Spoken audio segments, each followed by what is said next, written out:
اعوذ باللہ من الشیطان الرجیم، بسم اللہ الرحمن الرحیم، السلام علیکم ورحمۃ اللہ۔ رسول اللہ صلی اللہ علیہ وآلہ وسلم نے فرمایا، اسلام کی بنیاد 5 چیزوں پر قائم کی گئی ہے۔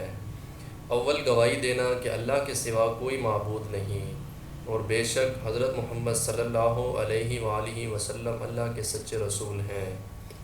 اور نماز قائم کرنا اور زکوٰۃ ادا کرنا، اور حج کرنا اور رمضان کے روزے رکھنا۔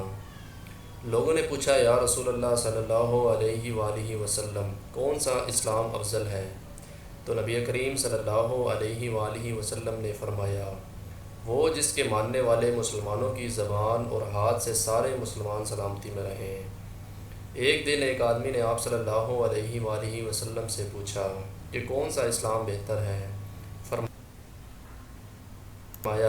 کہ تم کھانا کھلاؤ، اور جس کو پہچانو اس کو بھی اور جس کو نہ پہچانو اس کو بھی، الغرض سب کو سلام کرو۔ آپ صلی اللہ علیہ وآلہ وسلم نے فرمایا، تم میں سے کوئی شخص ایماندار نہ ہوگا جب تک اپنے بھائی کے لیے وہ نہ چاہے جو اپنے نفس کے لیے چاہتا ہے۔